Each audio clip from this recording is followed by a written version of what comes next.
the Russia-Ukraine war, which is now well into its second year, into its third year, and more recently we have had the Hamas-Palestinian issue, all of which have impacted energy prices, food prices, and economies across the globe.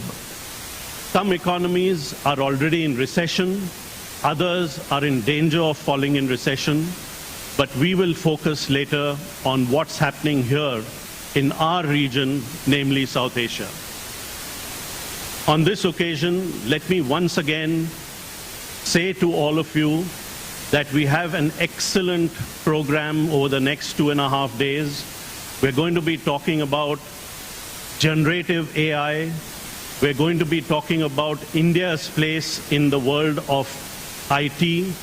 We're going to be talking about the future automobile and future fuels. We're going to be talking about drones, a technology whose time has come. So all of this awaits you over the next few days. I welcome all of you once again to this 2024 edition of the Asia Economic Dialogue. Thank you for being with us, and I hope you enjoy this dialogue as much as I think I will be.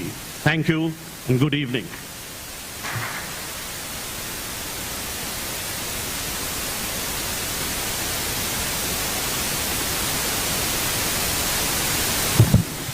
Thank you so much, Ambassador Bambavale.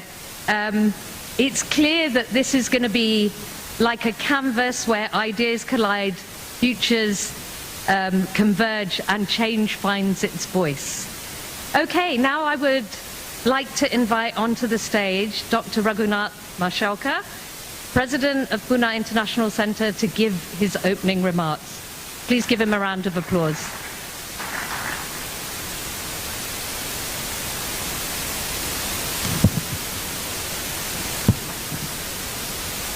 Our beloved Vice President, Dr. Vijay Kedkar, Ambassador Vinay Katraji, India's distinguished Foreign Secretary,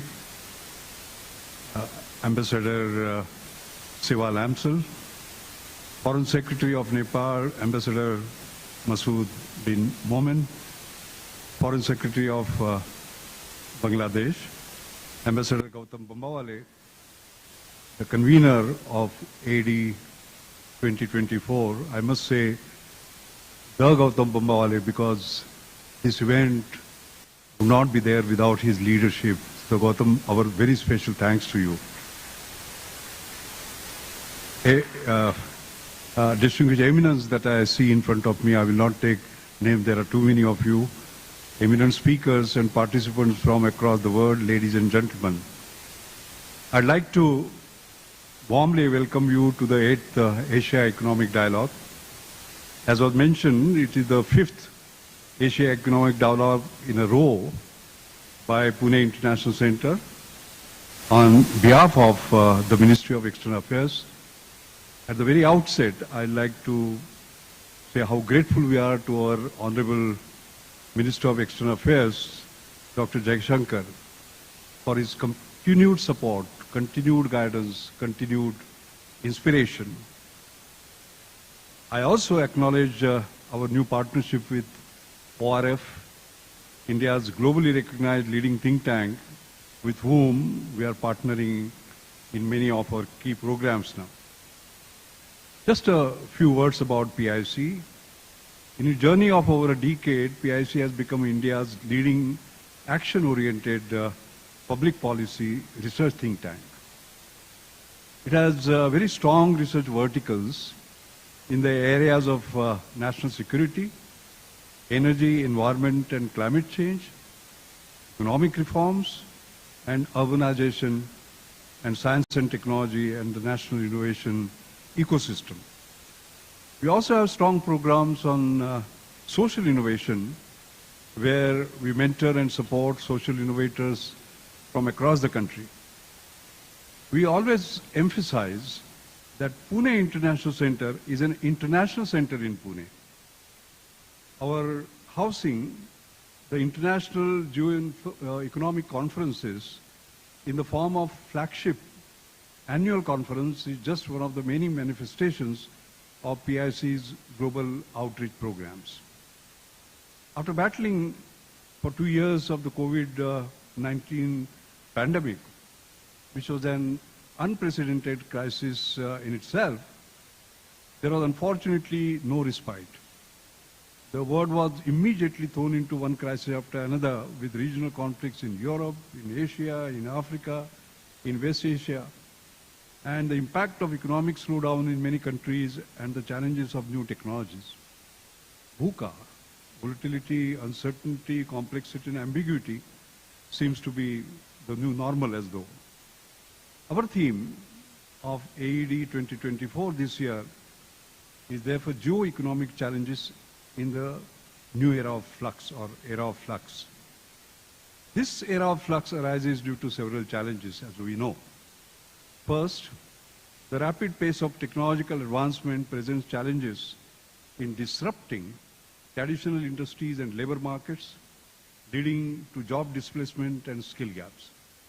Second, the escalating impacts of climate change, such as extreme weather events and rising sea levels, pose significant economic challenges in terms of adaptation costs, resource scarcity, infrastructure resilience, affecting industries ranging from agriculture to tourism all the way.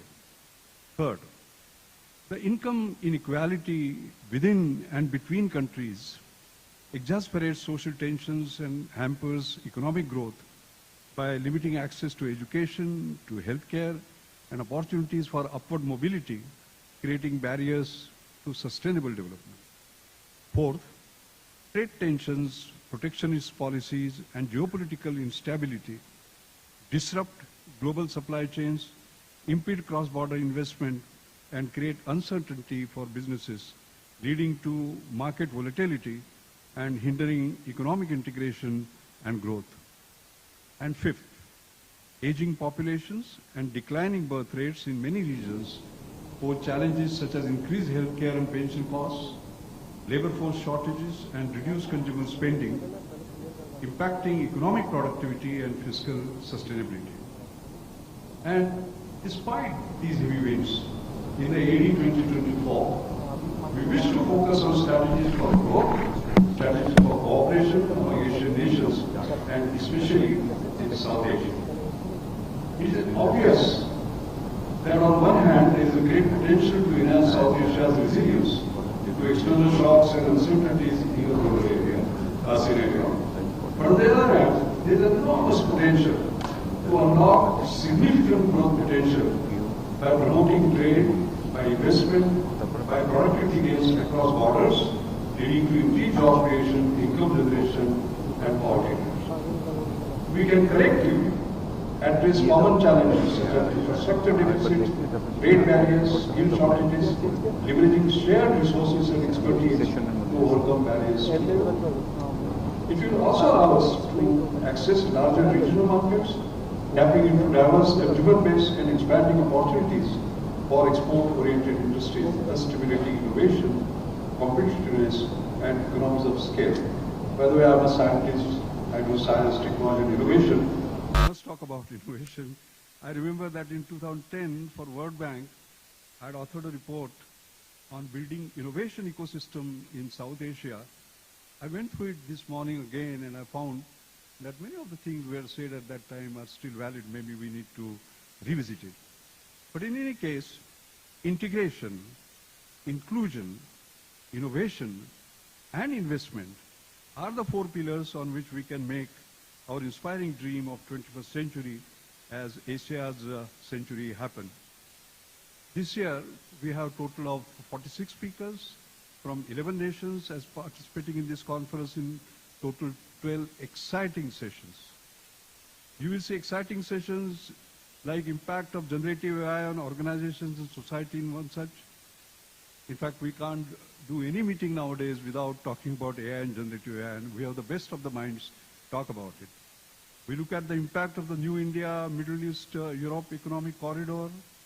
We even discuss the emergence of third globalization, but our emphasis is on opportunities and challenges in creating a more integrated South Asia. Finally, I want to extend a very warm welcome to you on behalf of our beloved city of Pune It's a great city of culture, of education, of research and innovation, and now it is also known as Vaccine City, as you know. This beautiful poem, normally it is unusual to give a poem in a presidential remarks, but I will do so because innovation is the key, doing it differently. So here is a poem that I like very much, which describes the great city of Pune eloquently. In Pune's ancient streets, echoes of Maratha valor resound. Culture's tapestry views through its vibrant ground, a scholarly heaven where minds ignite and wisdom's flame. Minds ignite and wisdom's flame. Innovation thrives as dreams and ideas claim their fame. In its beating heart, history meets innovation's embrace. And some of you had visits to historical Shanwarwada, I believe, yesterday and today. And Pune, at the end, is a city where the past and future interface. I might like to add a word because we talk about innovation. Yesterday, our Honorable Prime Minister, we had a historical event. It was, of course, National Science Day. As you know, the climate crisis is leading us to green hydrogen, new hydrogen economy, and India's very first indigenous fuel cell technology, where Pune participated, KPIT Technology, as an industrial partner, National Chemical Laboratory. They partnered to create a new breakthrough technology which is ahead of the curve as far as the world is concerned, and also everything, every single component is indigenous. That was launched by our Honorable Prime Minister yesterday. You must have seen the news. That makes us very, very proud indeed. I hope our foreign as well as outstanding, outstation delegates will be able to savor the charm and beauty of our lovely Pune. Finally, looking at the extent of participation, the quality of participants, and that of the deliberations, and finally the impact of AED so far, some of our well-wishers have been saying that AED is clearly emerging as Davos of Asia. It's good to hear that, but I know we are not there as yet. But on behalf of our family of PIC, I want to assure the nation that we at PIC will do everything to live up to not only the expectation, but even go beyond to create a Davos Plus in years to come. And the good news to end, we have been holding these AED conferences in a good hotel like this and good premises like this. But next year, I want to extend in advance an invitation to you, February 2025, when we hold AED 2025. I'm very happy to say that our new magnificent campus is coming up and it will be ready to welcome you. It's not too far from here, and it's going to be in the midst of an intellectual hub surrounding 12 great institutions of education, research, innovation, and enterprise. Again, a very, very warm welcome to you all. Thank you very much.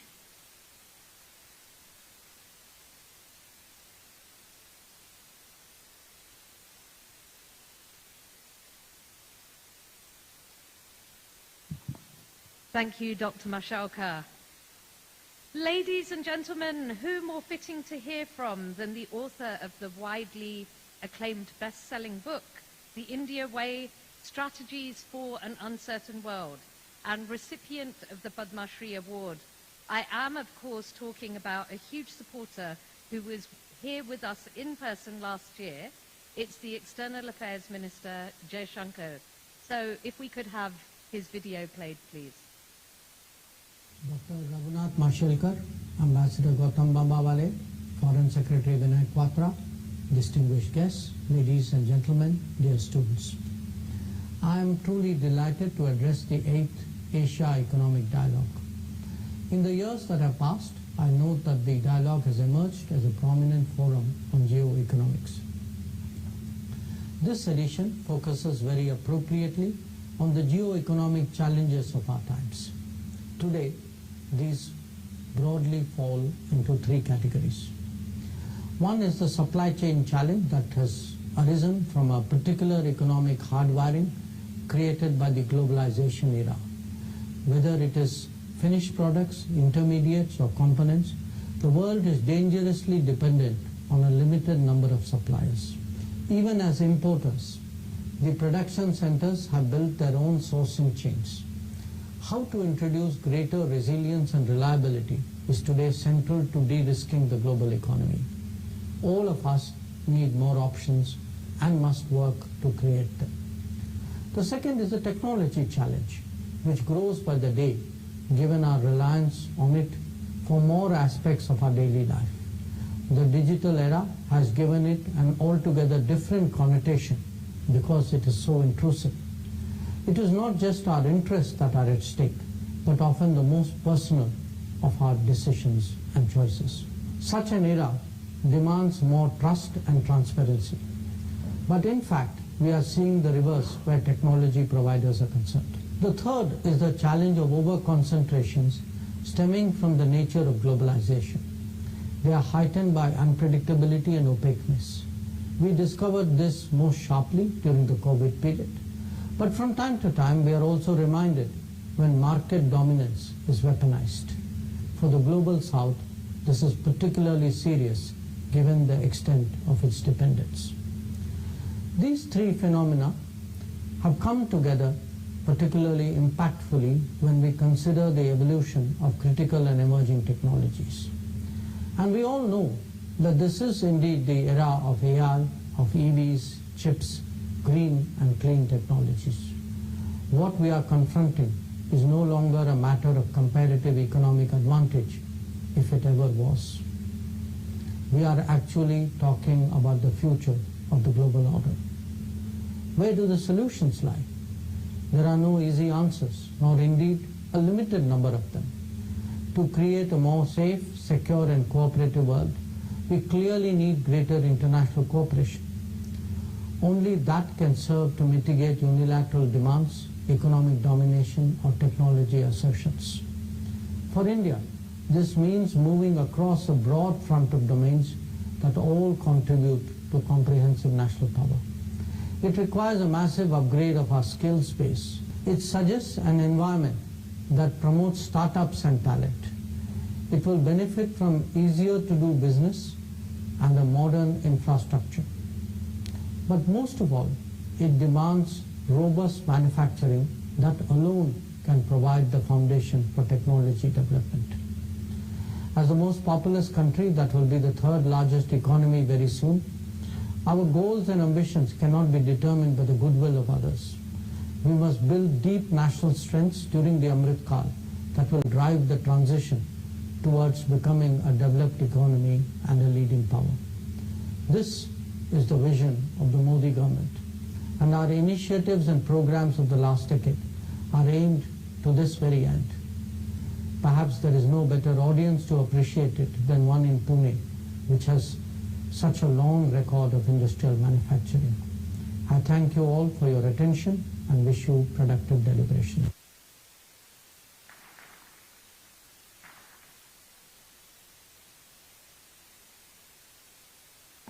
I think the Minister has set the benchmark for all of our speakers and for all of you to help India develop in the way he suggested.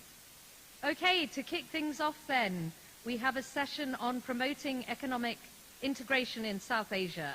And I'm delighted to welcome Ambassador Gautam Bambavale, the convener of AED. Could I invite you to the stage, please?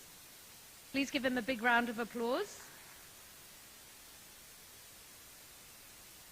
Ambassador Bambavale's journey began in the corridors of China Affairs at the Ministry of External Affairs. His path led him to the pivotal positions in Berlin, Beijing, and Washington, D.C. As Consul General in Guangzhou and Ambassador to Bhutan, he etched lasting imprints on East Asian relations. And today he stands before us, a bridge builder, a diplomat, and a visionary. And I'd like to welcome onto the stage Ambassador Vinay Mohan Quatra, Foreign Secretary, Government of India. Please give him a big round of applause. With 32 years of service, Ambassador Quatra's expertise spans continents, from ambassador to France and Nepal, to heading the Americas division, he has navigated the intricate currents of international relations. Today he brings his wisdom to our table where India's interests converge with global aspirations. I'd also like to welcome Ambassador Seva Lamsal. Please give her a big round of applause. History was made on the 15th of December 2023 when Seva Lamsal became Nepal's first female foreign secretary. Her two-decade-long journey from ambassador to Pakistan to deputy permanent representative to the UN speaks of resilience, leadership, and a commitment to diplomacy. She stands as a beacon for all aspiring diplomats. Ambassador, welcome. And finally, Ambassador Masood bin Momen, Foreign Secretary, Bangladesh. Please give him a big round of applause.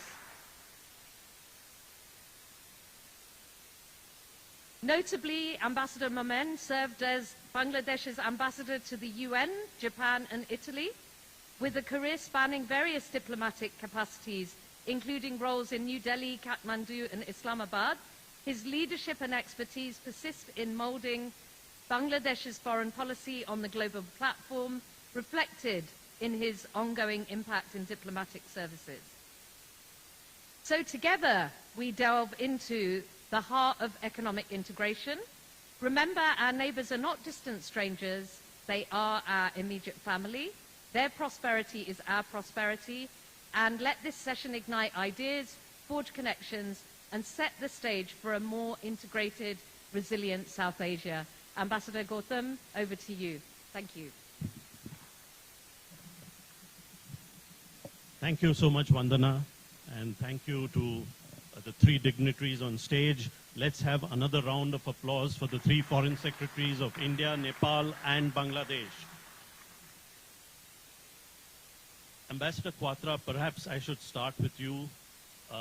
Let me first ask you to deliver some opening remarks as the driving force behind this conference. The Ministry of External Affairs has always been very supportive of our efforts.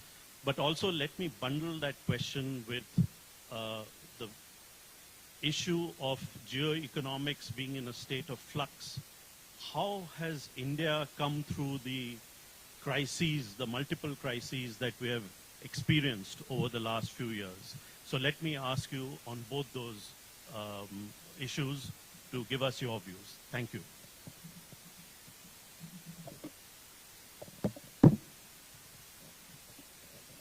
Thank you very much. Gautam, if you permit, I would start by recognizing the President of the Pune International Center, Dr. Mashilkar, the Vice President, Dr. Vijay Kelkar, Ambassador Lata Reddy, my former boss, Ambassador Gautam Bambawale himself, my colleagues on the panel, Foreign Secretary Seva Lamsal of Nepal and Foreign Secretary Momen of Bangladesh, other serving and retired senior officials of Government of India present here this afternoon, my colleagues from the Ministry, Secretary Kumaran and Joint Secretary Raghu. First of all, a big thank you to the organizers of the Pune International Center for giving me and the ministry this opportunity to speak to this distinguished gathering in Pune. I last visited Pune roughly 41 years ago, I think sometime way back in 81, 82. I have aged, city has modernized, so I really can't position the places that I saw 41 years ago very clearly. But this morning had an opportunity to go around the town, and it was a wonderful, receptive city that I experienced. I think the remarks that the Honorable External Affairs Minister made in his video address and the sketch of challenges that Dr. Mashilkar outlined in his remarks, I think that clearly broadly forms the framework of challenges, if you call them challenges in that respect, that we face.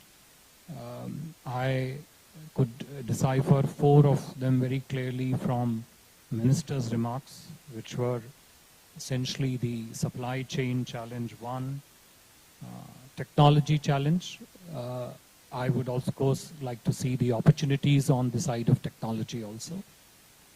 I see that in the program you're talking about generative intelligence tomorrow, which is a very fascinating field of opportunities which are there. Overcrowding, overconcentration of supply chains, the 3rd. Market dominance, whether it is of products, services, or technology, 4th.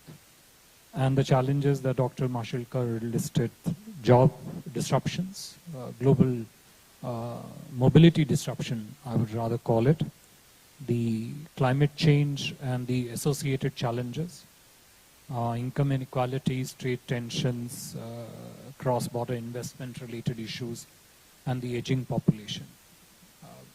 Somewhere along this list, if you allow, I would also mention the one which we all experienced, which was the once-in-century pandemic. The kind of economic contraction that the COVID pandemic caused globally, the kind of deceleration in the economic growth that it caused, the demand destruction of imported products that it caused, presented a kind of, as I said, once in a century kind of challenge, and a challenge from which several economies of the world are yet to fully recover. Speaking of it in our own context, we are all aware of the human tragedy and the human cost and the economic cost that we faced because of COVID in the country, but also the resilience of the country to bounce back after that pandemic and recover the way in which we have recovered. When we talk of geoeconomics and the global flux, essentially, yes, there is a framework of reference of challenges from which we can look at, especially if you look at conflicts, whether it is the ongoing Russia-Ukraine conflict or the conflict in Gaza and the associated disruptions caused by that, whether it is food, fuel, fertilizer, supply chain insecurities, cost of crude, cost of energy, in some cases cost of capital going up. Yes, that is definitely one frame of reference in which we can look at, and we have to, because there is a strong mitigation angle required there by each country. But I think geoeconomics in many ways, especially in a state of flux, also presents a certain set of opportunities for, especially for countries like India. And I will take a tangent and draw it to the point which the minister mentioned, that when globally the countries are looking for one country risk diversification from particular geographies where the supply chains are concentrated, where the market access is leveraged or weaponized, where whether it is brownfield or it is greenfield, capital is looking for reliable destinations which can offer them strong returns on the equity. If you triangulate those variables, you will find that this translates into and has been benefited by immensely to the Indian economy and for India. So while going back to COVID, economic growth patterns, I wouldn't say even year by even if you look at quarter by quarter that we have registered, they tell a story in themselves, those numbers. And that story is not just of headline numbers. Those everybody knows. I mean, we were 10th largest in 2014. We became 5th largest last year. We are aiming to be 3rd largest in 3 years' time from now. And if all goes well, the current 3.7 trillion GDP of India could well be 7.3 trillion by the end of 2030. So if you look at those headline numbers, and particularly if you combine them with two very important other matrices which are crucial to keep in mind when it comes to economic growth stories. One, a fairly strong control over inflation. The average yearly inflation figure roughly around, don't hold me to these statistics, but it's roughly around 5% for last 10 years. The years preceding that were hovering between 8 to 9%. The second number which is important to keep in mind is in terms of how the world looks at us and how that perception and assessment of India translates into actual evidence. And the strongest evidence of that is the FDI inflows into the Indian economy. I won't even talk of portfolio flows because that's a different kind of capital. But FDI flows which from 2014 till now have been roughly to the tune of close to $600 billion. And the beauty of it is that a large chunk, and substantial chunk of it, has actually come post-COVID. So it tells you how it's a manifestation of how world assesses India in terms of opportunity, not just opportunity arising out of political and policy stability, but also opportunity which for them is a sheer economic and business opportunity. And policy and political stability flows directly out of that. I would also mention one more thing which is beyond the headline numbers, that if one was to analyze India's economic growth story of last 10 years, I think one should look at the very comprehensive nature of the drivers of these growth and the end objectives that we have so far been able to achieve, and look forward to kind of building on them going forward. So if you were to look at the entire space of infrastructure, you can take each piece of infrastructure and spend a full day of discussing various elements of it. But just look at the airports, the railway sector, the roads, and the port infrastructure. You're all aware of the numbers, but we are expecting from roughly 70 odd airports pre-2014 to already at 142 airports and maybe 70 more in pipeline. So looking at that. Second crucial part of which links directly to infrastructure is the logistics. The extent of logistics load onto the GDP is very important to keep in mind if our journey is to continue, and Prime Minister is very strongly focused on it. So if you look at the national logistics policy which was launched recently, our target is to move logistics cost to roughly 8 to 9% of the GDP by 2030, which is what the global benchmarks are, which is what we experience in the developed countries. Current costings of logistics cost to the GDP are on the higher side.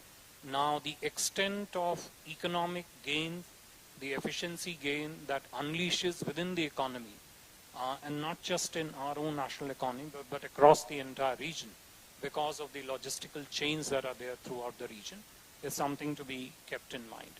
3, the digital intensity of economic growth. So the digital public infrastructure, it is very easy to kind of take it as something which comes to you, delivered in a package, and as a user case, we benefit from it. But there is a very strong visionary element of digital public infrastructure that is behind this in terms of Prime Minister's vision.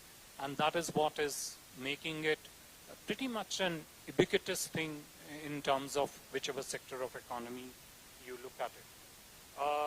Combine this with one more element, which is a strong external element for us to focus on, which is how the world looks at the leadership of the country, the politics of the country, the policy stability of the country, and its orientation.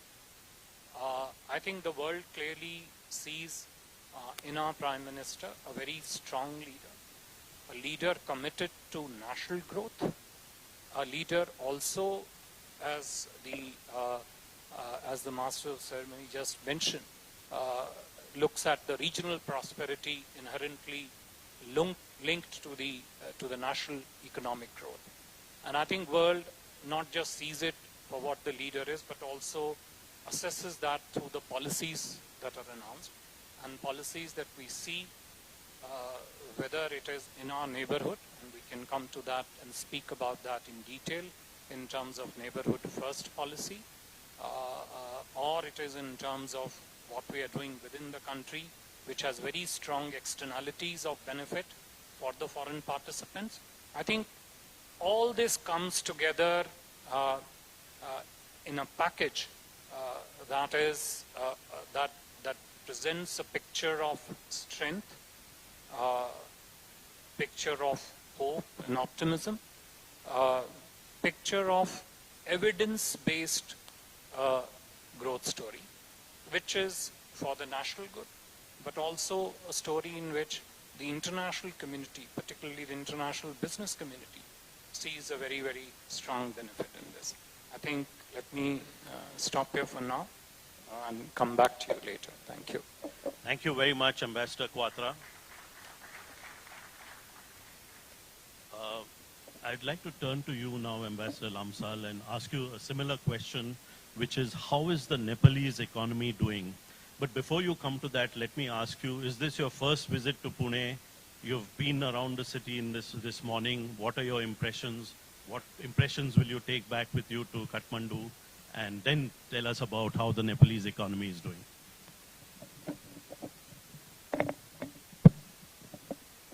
Thank you very much.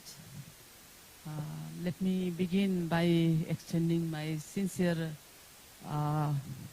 thanks to the host of this event, President of Pune International Center, Vice President of Pune International Center, Convener of AED 2024, Ambassador Gautam Bambawale, Foreign Secretary Binay Mohan Quatra Saab, Foreign Secretary of Bangladesh, and distinguished guests, ladies and gentlemen. Thank you very much for this opportunity.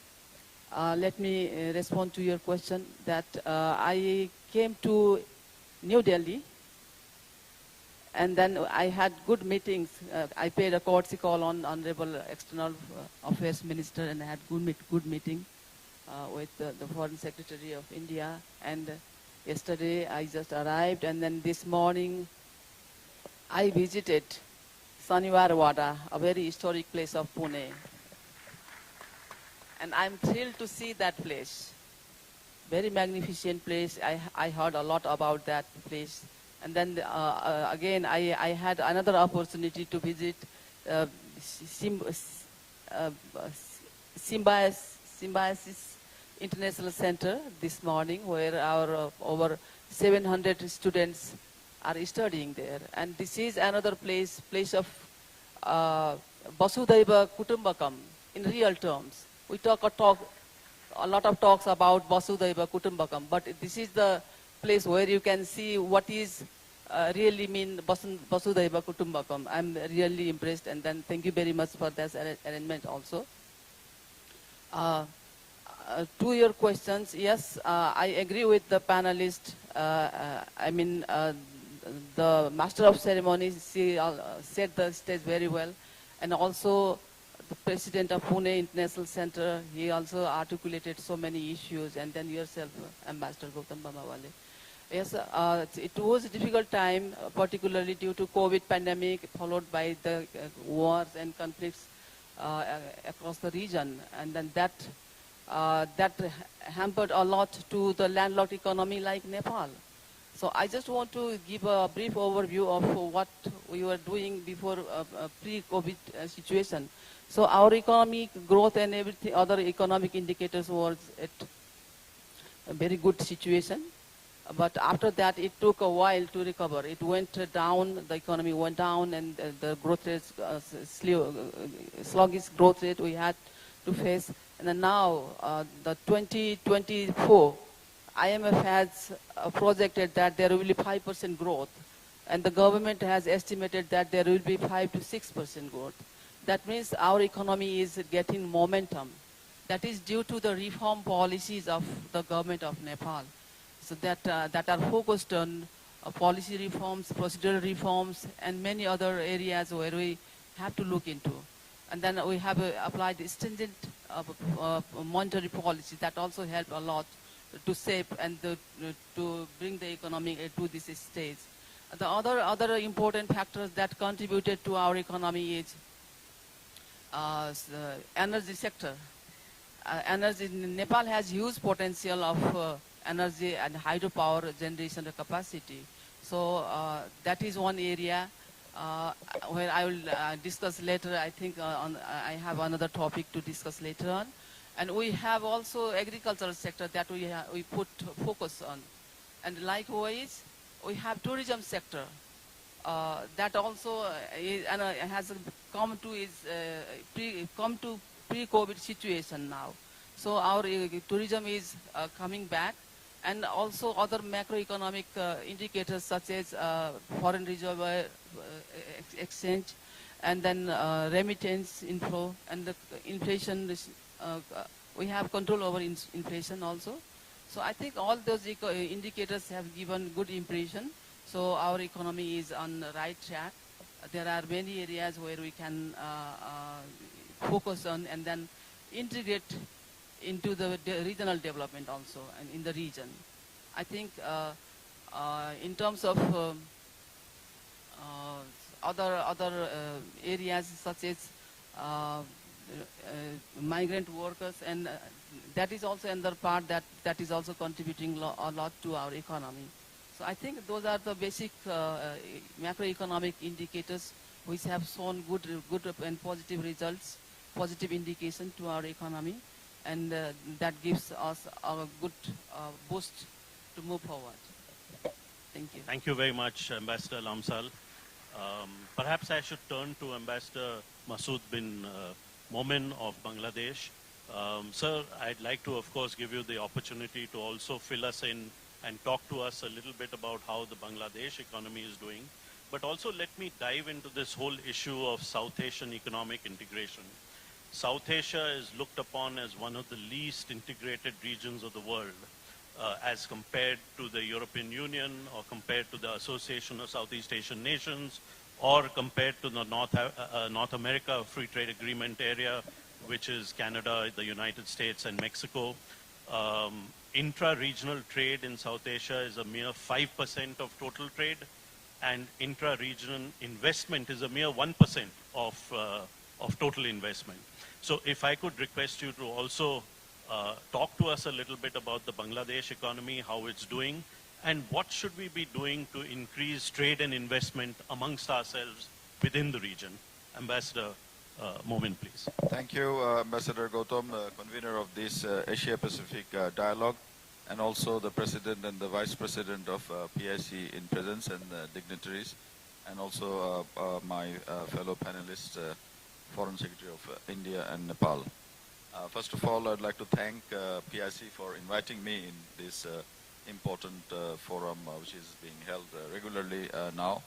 And why not Davos in Pune? As you have rightly mentioned, the intra-regional trade in South Asia is one of the lowest, perhaps slightly over 5%, maybe 5.8%, whereas the EU is 27% and ASEAN is 15%.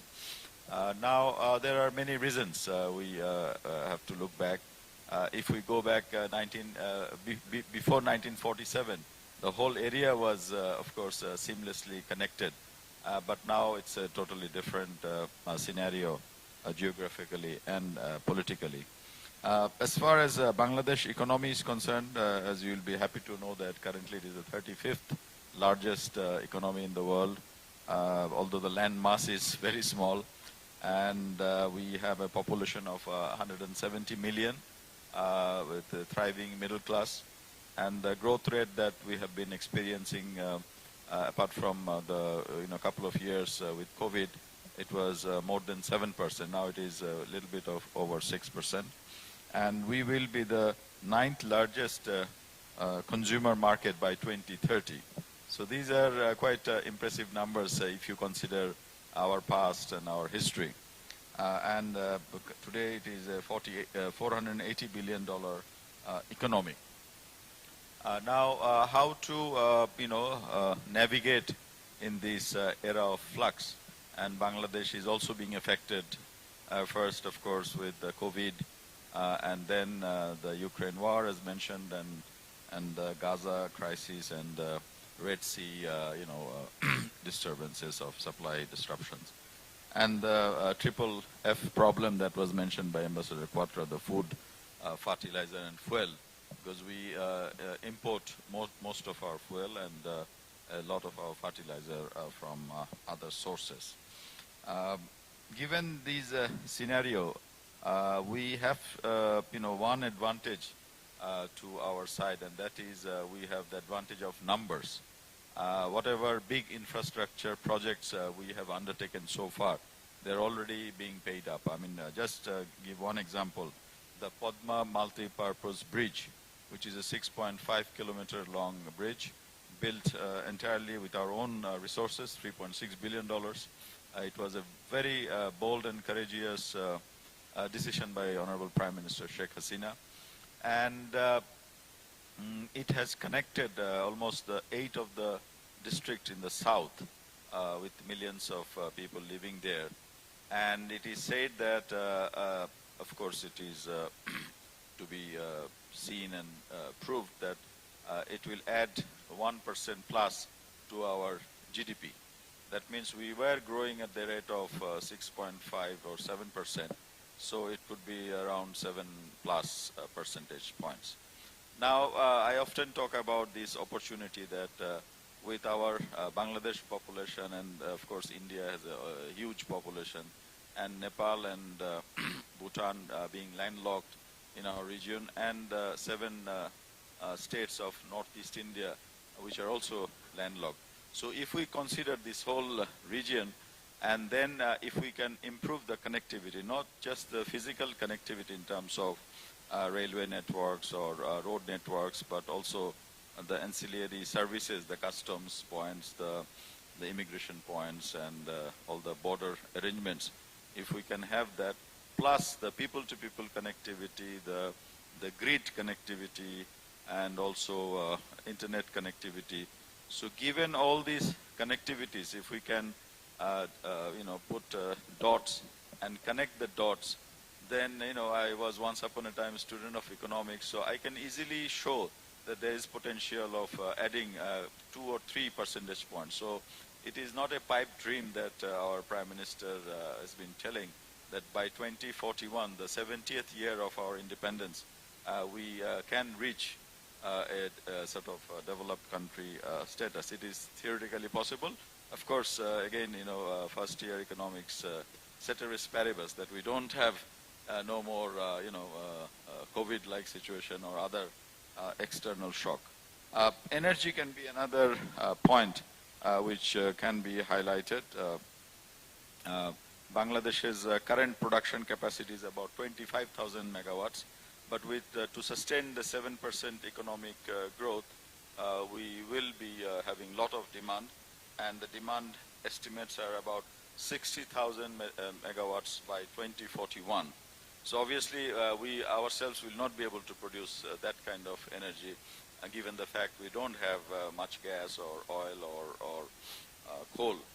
Therefore, we have to look beyond the geographic limits. One good opportunity is Nepal and Bhutan. Their combined potential capacity is about 70,000 megawatts. So obviously there is enough to go around. Already we are importing some from Tripura and some from Nepal, but with proper transmission lines over India, we can have a win-win situation for all of us. And another point I'd like to just highlight that we are building a number of seaports. One at Matarbari, which is a deep sea port, and Matarbari to the northeastern states, say Tripura, not very far. There is this Feni Moitri Bridge, which was inaugurated jointly by Prime Minister Modi and Prime Minister Sheikh Hasina. So from there, you can easily come to Matarbari, and northeastern state traders have shown a lot of interest to use that port. So with northeastern states, with Nepal and Bhutan, so it would be again another very lucrative proposition for all of us. So there are, and then there are waterways and other means also for taking goods through the waterways up in the rivers from Sylhet to from Kumilla to other Indian states. With the kind of leadership vision that currently being displayed both by Prime Minister Narendra Modi ji and Prime Minister Hasina, Modi ji mentioning that this is a kind of a golden chapter in our history.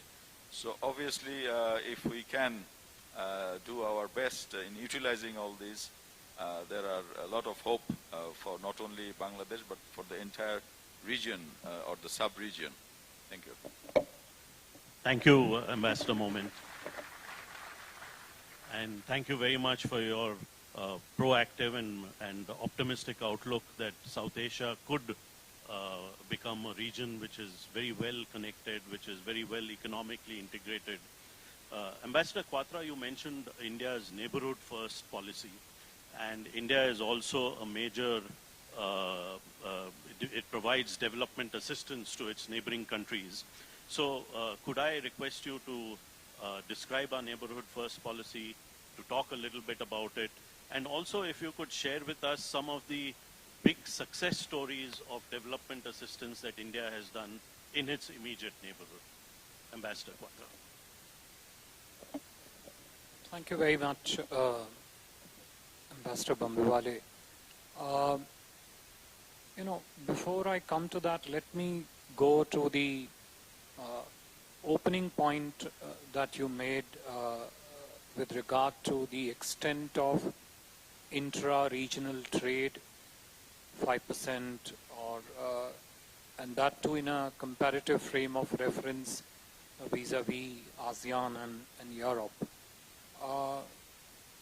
I would not disagree with you that that is definitely one frame of reference in which one can examine whatever is happening in terms of, I would say, economic cohesion within South Asia. That definitional view essentially then takes you to certain outcomes that that particular view would want, which is smooth flow of goods, services, capitals, more integrated, deeply integrated supply chains within the region. That's the outcome that from that frame of reference you would reach if you were to take that into account. I think the way it is happening in the region and in South Asia, and especially if you look at the evidence of it, we are in a way approaching it from a different direction, which is that we are directly focusing on the outcomes. Perhaps in the process, not necessarily being purist about the definitional aspect of it. And this happens at multiple levels. This happens in our bilateral relationships within South Asia.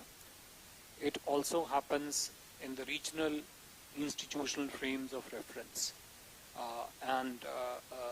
Contrary to what people would think, many of these achievements that the regional associations have been able to succeed in obtaining have been greatly instrumental in forging a stronger South Asian connectivity.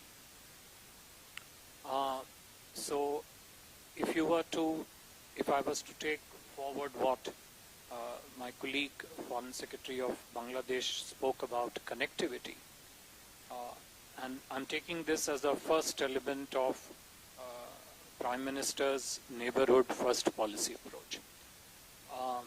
When we look at South Asia, when we look at our neighborhood first, I think it's at three levels. The first is a level of belief that we have in it. And the key anchor there is the people. The people centricity of whatever we do. Second is at the policy level. We come to then neighborhood first policy. And third is the implementation, that how this belief through policy then gets implemented across various domains. And one of the domains which Foreign Secretary Momin referred to is the connectivity domain. Now, when you look at connectivity within our region, you will probably find it essentially of four types, basically. One, the physical one, infrastructure, rail links, road links, etc. The second, which is probably a newly emerging space, is domain connectivity. So, for example, Foreign Secretary Momin spoke about power trade. I can give you a very real-life example, and my colleague, Foreign Secretary of Nepal, will testify to that. 2 years ago was a very significant landmark point in India-Nepal relationship, when for the first time, 2.5 years ago, I think, the first project was approved under the CBT guidelines of India, allowing Nepal to export 30 megawatts of power to India. It was just 2.5 years ago, not long ago. Why I say this to be a significant landmark? Because till then, hitherto, Nepal had been a net importer of power from India. That was the first time that Nepal exported 32 megawatts of power. And I remember at that time, the general perception was that, look, it's only 32 megawatts, so we'll see how this goes in. On today's date, when we speak, Nepal is exporting to India in excess of 600 megawatts of power. This is just in last 2.5, 3 years. And this is a classic example of how the power trade, which is a regional trade incidentally, because a lot of power gets sold on the IEX exchange in India. So it is not a G2G purchase. It is a purchase which is made by a private sector player in India, and supplier is a private sector project in Nepal. We similarly have gone through an experimental phase wherein I think we are looking at a pilot phase of power being exported from Nepal to Bangladesh through the Indian grid. Precisely the example that Foreign Secretary Momin spoke about. And I think there's a crucial piece which is missing in this, which is important for us to fill that gap, which is the transmission line network. So between India and Nepal, for example, we have a fairly extensive high voltage transmission network which allows power evacuation to take place on both sides. And this is not a function of border restrictions, tariff problems, etc. If we were to build similar evacuation infrastructure facilities between India and Bangladesh, you will suddenly find that not just power trade between India and Bangladesh would increase, power trade in our entire region would jump exponentially, I would say. We are all aware that we are also looking to build grid capacities between India and Sri Lanka, not just of power, but also of the product pipelines, and if all goes well, even the land bridge border connectivity. So connectivity, is of domains also. A newly emerging field is financial connectivity, and the market spaces in the region being linked through e-commerce. So for example, I think there is currently an arrangement between two private sector players between India and Nepal, where the products of each other e-commerce websites can be sold on the other website. And since the supply chains, at least on the land border countries between India, Nepal and India, Bangladesh, are reasonably well connected, the cost of logistics is not an issue.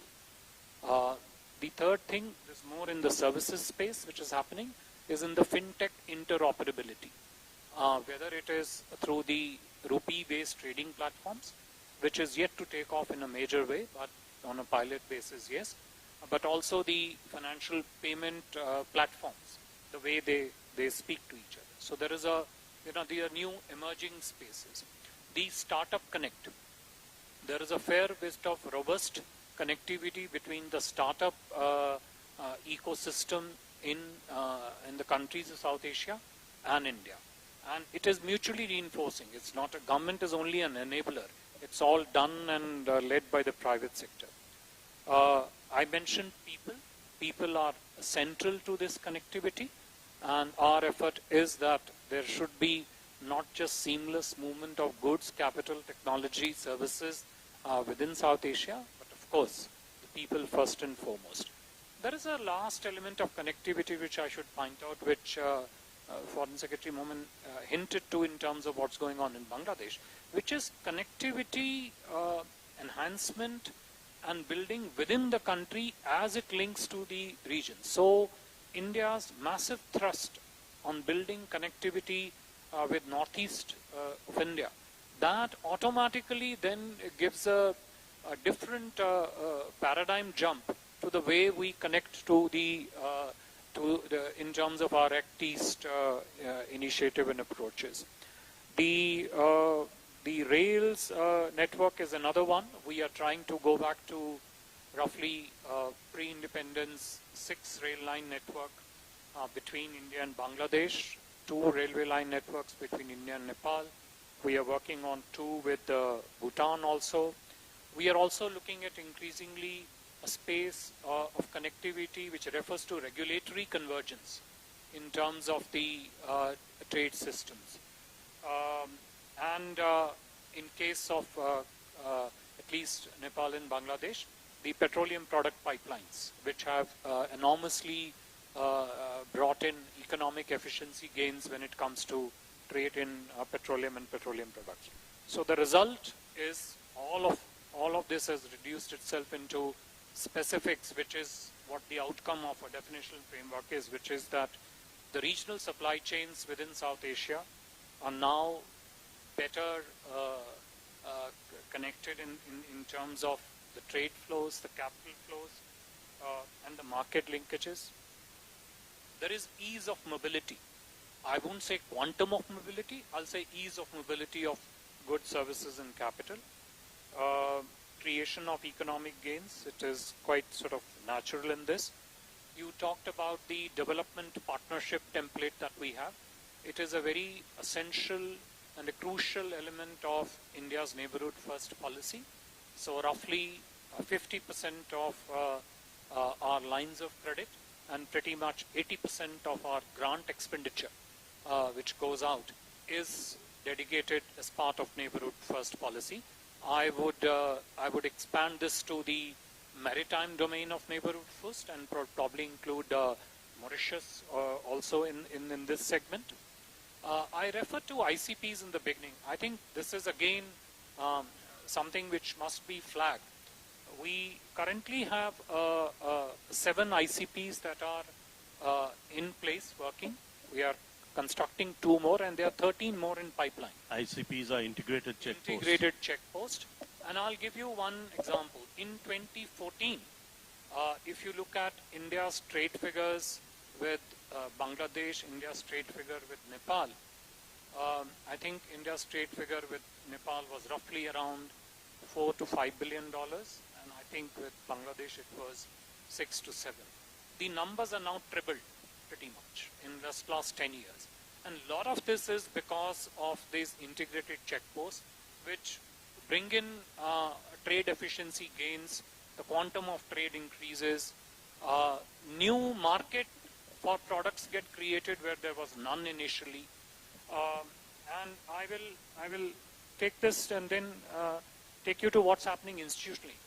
Many people forget that the SAFTA agreement, South Asian Free Trade Agreement, and the SATIS, what we call South Asian Trade of Agreement in Services, which was more based on the GATS platform, was one of the first institutional arrangements within South Asia that allowed for tariff-free movement pretty much on agreed tariff lines within the region. Of course, in case of India, Nepal, India, Bhutan, it didn't apply because India-Bhutan treaty and India-Nepal treaty were SAFTA plus or SATIS plus in that nature. But there are institutional mechanisms in place, and now more of them, BIMSTEC, BBIN, which essentially lead to those objectives which one would want to see in a more integrated, cohesive, a connected region. So terminologically, I will say a more connected South Asia.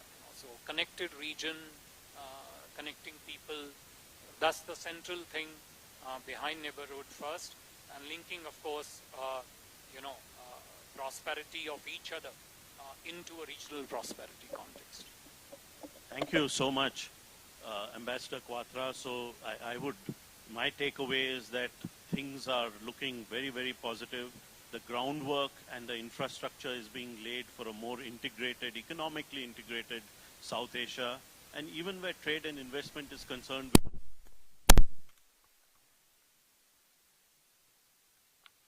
between India and Nepal, Ambassador Quatra also spoke about this, and with Bangladesh also.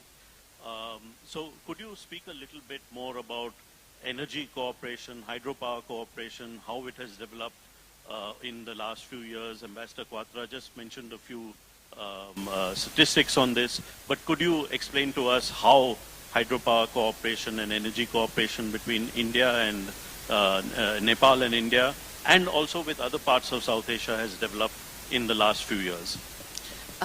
Thank you very much. I would also like to speak something about connectivity. Of course, our region is a region of hope, region of happening things. So it gives a lot of attention to a lot of people for so many regions. So we have huge potential. So you have potential of hydropower, potential of water resources, potential of agriculture, potential of human resources. We have active and then youth population. That is another asset we have that we are yet to capitalize, I think. And then we have also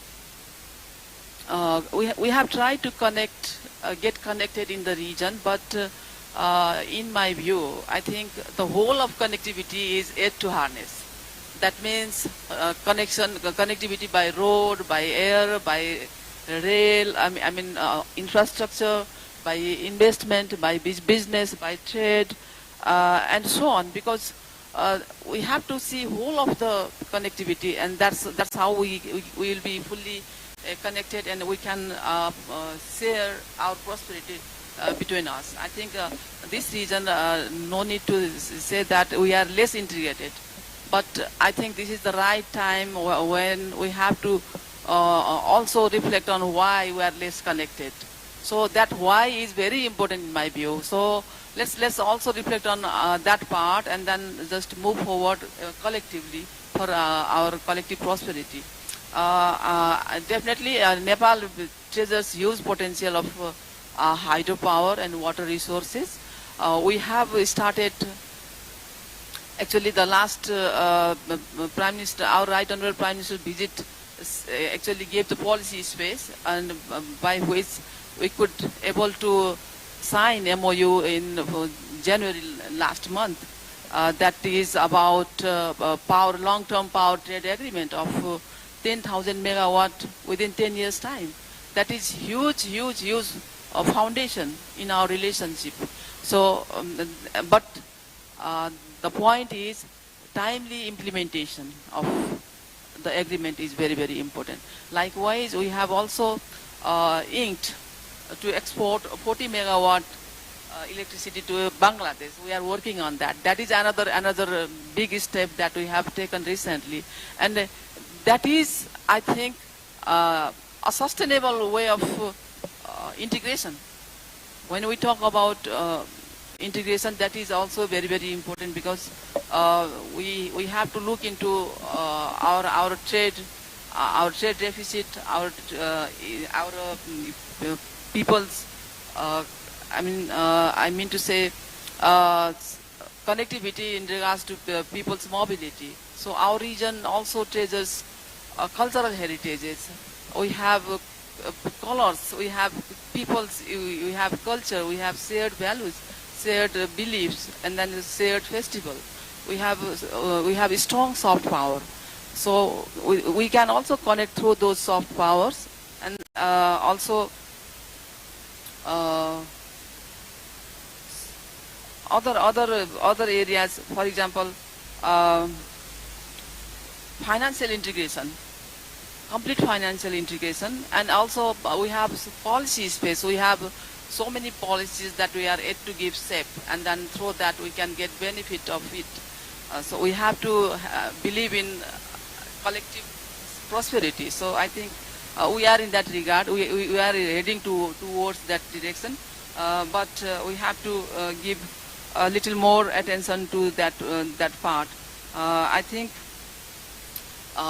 we are doing little by little, but if we really carry the spirit of the whole is greater than the sum of its parts. That means if we integrate whole of our South Asian, our region's potential, that means we will get better and more. So I think we have to focus on that. And also we have one of the world institutions, regional institutions we have. We also have to utilize those infrastructure, those space, those structures as well. So, for example, SARC, BIMSTEC, and other BBIN. We have also EC mode. There are many other such organizations where we can work together, because if we talk about sustainable development goals, this is the reason where sustainable development, achievement of sustainable goals is very important, so that the poverty alleviation and the goals and targets of sustainable development goals will also be achieved. I think being a landlocked country, we highly value connectivity, connectedness, and connection. So in that regard, we are looking forward to work with our neighbor India and Bangladesh. We have started that engagement, and I think based on that, we will do more in the future, and we have huge scope on expanding that. I think that is the preliminary remarks that I want to just add on. Thank you. Thank you.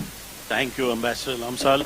I turn to Ambassador Momin, and you mentioned BBIN, which is Bangladesh, Bhutan, India, Nepal, and connectivity between these four countries.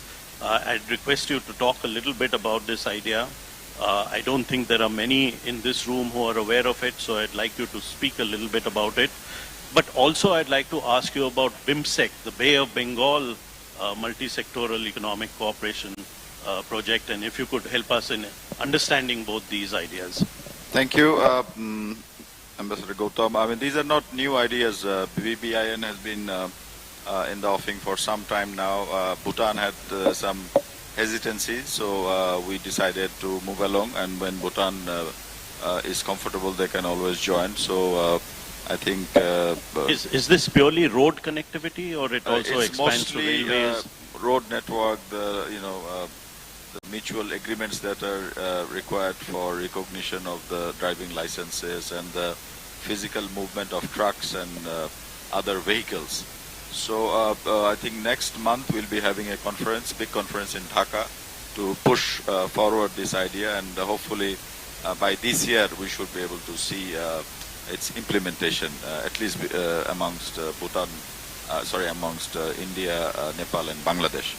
You mentioned BIMSTEC, but before that I would just like to say and touch upon the SAFTA and SAFTA Plus that was mentioned by Ambassador Quatra. And the least developed countries amongst the South Asian countries, namely Bhutan, Nepal and Bangladesh, they benefited a lot because of the exemptions and the facilities that was provided by India, and as a result, as was also mentioned, that now the bilateral trade between India and Bangladesh is 16 billion plus and growing all the time. Initially, Bangladesh export to India was a little less, but that is also now picking up. So, and for that we are grateful. But now that the neighbors of India are also graduating from the LDC category, namely again Bhutan, Nepal and Bangladesh, so we have to look forward to working on new arrangements with Bangladesh. The SEPA, the Comprehensive Economic Partnership Agreement, is also being talked about. So in the coming months and if not years, we should be able to do this, so that when we officially graduate by 2026, and then some of the support measures will be taken out by European Union and others in 2029. So this transition we have to work double time so that it remains a more smooth operation. As far as BIMSTEC is concerned, we are going to assume the chairmanship of BIMSTEC hopefully in November. And we have a new Secretary General, an Indian diplomat, senior diplomat, Ambassador Indra Pandey. And we have been discussing, how Bangladesh's chairmanship will take this organization forward. And since we host the Secretariat, so we have already started our own brainstorming sessions, and we have from BIMSTEC, there is this eminent persons group. They also held their first meeting in Dhaka, so hopefully they can submit their vision of reform or revitalization of BIMSTEC, which is now, I think, crossing the adolescence. So now we should take advantage of this. We have some ideas already, like we should be concluding the operationalizing the BIMSTEC FTA, which is there again for some time. Formal launching of the Blue Economy Action Plan and activating or mobilizing the Blue Economy Expert Group. Finalization and implementation of the Agreement on Maritime Transport Cooperation. Operationalizing the grid interconnectivity and regional energy trade with emphasis on renewable energy. And also, as was mentioned by Ambassador Quatra, the introduction of cross-border digital economy or digital platform networks and gateways. I mean, bilaterally India is doing it, but maybe as a group, BIMSTEC can provide that platform. These are some of the ideas that we will be pushing, and also the idea that India is the lead country for security, energy issues. Bangladesh, trade and investment and development. Nepal, people-to-people contact. So we can form, subgroups or groups who wants to push particular ideas amongst all the other issues. And there are new issues like circular economy mentioned by Ambassador Quatra, solar alliance, disaster resilience and prevention of pollution, youth-centric programs and skill development, as was mentioned by my Nepali counterpart. So all these, contours can be fully utilized, hopefully, in the coming years. Last but not the least, I would also like to mention, as taking clue from Ambassador Quatra, that India has been helping its neighbors through the line of credits. A lot of projects have been taken, but we have also seen there are some, delays or constraints or bottlenecks in the disbursement and the implementation.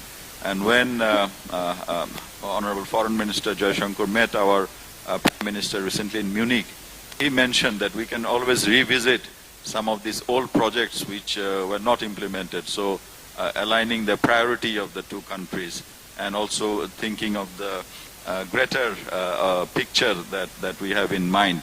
So that could be Bangladesh being one of the largest, I think, recipient of the LOC. So again, thanks to India. And we have seen how India's policy of neighborhood first works firsthand when Bangladesh was invited in the G20 forum and the framework, and we tried our best to come with our experience of the development trajectory that we have envisaged. So I think we have the right kind of leadership amongst us. So it is up to us, the diplomats, and also the private sector and the business to deliver. Thank you. Thank you very much. Ladies and gentlemen, we have completely run out of time for this session, so I'll bring it to an end. But my main takeaway, and I don't know if all of you agree with me, is that a lot is being done to economically integrate our region, which is South Asia. And thank you very much, Ambassador Quatra, Foreign Secretary of India, Ambassador Lamsal, Foreign Secretary of Nepal, Ambassador Momin, Foreign Secretary of Bangladesh, for coming to Pune. We have a much better understanding of our region thanks to all that you have said. Thank you very much for being with us, and thank you to the audience for listening so patiently. Thank you all.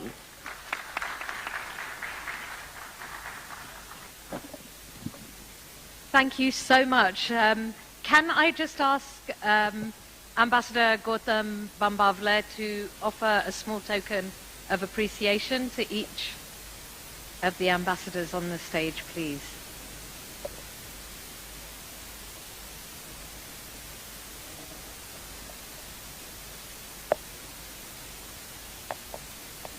So if I could first ask Ambassador to give a small token to Vinay Mohan Quatra. Oh, sorry, to our lady first, Ambassador